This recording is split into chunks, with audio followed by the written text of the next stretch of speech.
Assalamualaikum warahmatullahi wabarakatuh. Saya Miss Fitri Nurmalasari. Di pertemuan hari ini kita akan membahas mengenai keindahan. Jadi lebih detailnya membahas mengenai sifat dan unsur keindahan. Orang mempresentasikan keindahan itu adalah sesuatu hal yang sempurna dan tidak semua orang memiliki itu. Itu biasanya dalam penilaian keindahan terhadap bentuk tubuh atau sebuah sikap atau sebuah sifat. Filosof Leo Tolstoy dari Rusia mengatakan bahwa keindahan dalam bahasa Rusia yaitu krasota memiliki arti bahwa keindahan adalah sesuatu hal yang mendatangkan rasa senang bagi yang melihat dengan mata. Sedangkan Alexander Baumgarten dari Jerman menyatakan bahwa keindahan adalah suatu bagian yang memiliki susunan yang teratur dan bagian-bagian itu saling berhubungan erat satu dengan yang lainnya. Lalu apa sih sifat-sifat keindahan yang sebenarnya? Kalian bisa lihat di slide.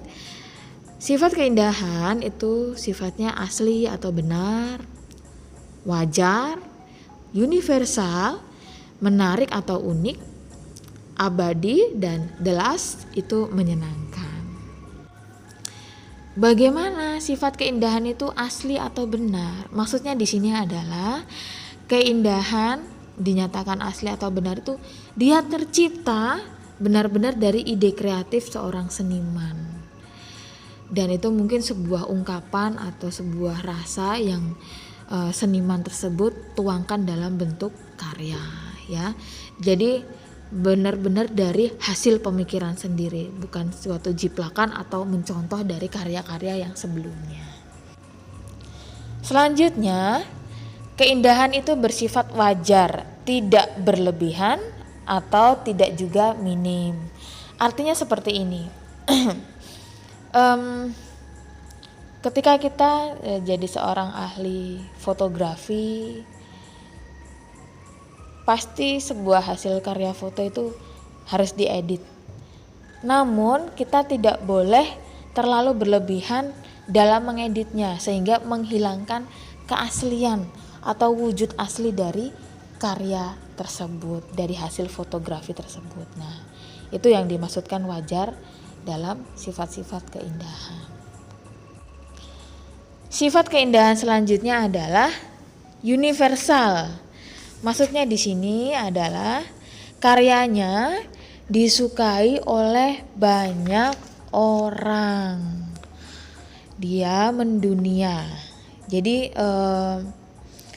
setiap orang yang melihat karya itu merasa oh ini karyanya bagus dan itu bisa disebarkan melalui apa saja. Kalau untuk saat ini karya-karya itu bisa dilihat oleh seluruh orang di dunia itu melalui media internet.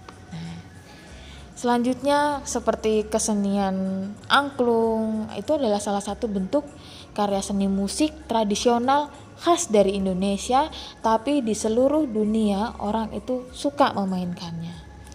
Begitu juga dengan batik, contohnya itu sampai di luar negeri pun mereka sangat bangga ketika memakai karya seni batik dari Indonesia. Sifat keindahan selanjutnya adalah dia menarik. Dia memiliki daya tarik, memikat perhatian dan tidak membosankan. Sifat keindahan seperti ini biasanya membuat orang itu selalu ingin melihat. Jadi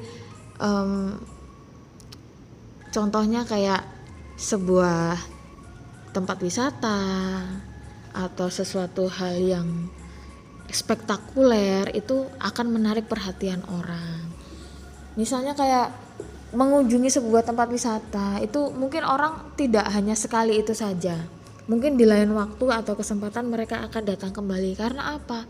Karena mungkin tempat-nya bagus, menarik, bisa menghilangkan stres atau punya kenangan yang baik di tempat itu. Ya, seperti itu. Begitu juga contohnya kayak jika ada sebuah konser musik ya. Jika konser musik itu berhasil, pasti orang akan merasa excited dan memberikan apresiasi mereka terhadap penampilan yang ada. Dan jika akan diadakan kembali konser-konser musik selanjutnya, mereka pasti akan dengan senang hati untuk mengunjungi atau melihat penampilan itu lagi. Itulah yang dimaksud dengan sifat keindahan itu menarik, membuat orang itu untuk melihatnya lagi dan mereka tidak akan pernah bosan. Selanjutnya, keindahan itu bersifat abadi. It mean hasil karyanya itu tidak akan pernah dilupakan, tidak hilang atau susut dimakan waktu. Contohnya adalah karya-karya seni musik atau karya seni rupa atau karya seni tari tradisional di negara kita. Sampai saat ini pun banyak sekali seniman-seniman muda yang mengkolaborasikan karya seni tradisional dengan karya seni yang modern pada saat ini. Otomatis karya seni tradisional itu akan terus terbawa dari generasi sekarang sampai generasi selanjutnya. Sifat keindahan selanjutnya adalah menyenangkan. Artinya di sini mampu memberikan kesenangan atau kepuasan. Contohnya adalah sebuah respon baik atau apresiasi atau penghargaan orang-orang atau penikmat seni kepada pelaku-pelaku seni dan karya seni itu adalah salah satu bentuk sebuah kepuasan, dan efeknya bisa memberikan efek yang baik kepada para pelaku seni. Oh, ternyata karya seni saya dihargai. Oh, ternyata karya seni saya disenangi oleh orang. Berarti sebuah kesenangan itu memberikan respon, memberikan motivasi kepada pelaku seni untuk berkarya yang lebih baik lagi. Otomatis akan melahirkan karya-karya baru dan otomatis membuat mereka jadi lebih baik, dan penikmat seni juga merasakan sesuatu hal yang baru dari pelaku seni tersebut. Oke, kita lanjut ke unsur-unsur keindahan. Tadi kita sudah membahas mengenai sifat-sifat keindahan. Selanjutnya unsur keindahan itu ada 3.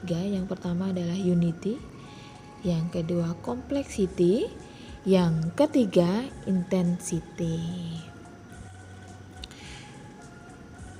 Unsur keindahan yang pertama adalah unity. Dalam artian di sini adalah dalam berkarya seni, karya seni yang indah itu memiliki proporsi yang baik, tersusun yang baik. Saya pernah melihat seorang anak murid menggambar, gambarnya itu ukuran A3, tapi dia dibelah jadi 2, lalu dia menggambar di sisi kanan atau kiri. Itu adalah sesuatu hal yang tidak proporsional menurut saya. Jadi ketika kalian memiliki buku gambar A3, gambarlah dengan penuh, dengan sesuai dengan ukuran gambar. Jangan terlalu kecil atau malah kebesaran. Harus sesuai ya, punya proporsi yang baik. Next, unsur keindahan selanjutnya adalah complexity atau kerumitan ya. Kalau kita lihat karya dari Galih Reza Suseno, beliau ini adalah seorang pelukis yang luar biasa, masih muda. Nah, dari karyanya ini sangat rumit dan sangat mendetail. Tapi jika kita lihat secara keseluruhan, itu adalah salah satu susunan yang sangat-sangat harmonis dan sangat baik. Di sini kita mampu melihat banyak sekali warna yang berbeda, banyak sekali bentuk-bentuk yang berbeda, tapi jika disusun dengan baik itu akan melahirkan sebuah karya yang harmonis walaupun terlihat sangat rumit. Masih dengan karyanya Galih Reza Suseno, di sini ini adalah sebuah lukisan yang berjudul tentang heroic enthusiast, yaitu mengangkat tema-tema religius yang ada di Indonesia, agama yang ada di Indonesia. Dan di sini tuh syarat makna.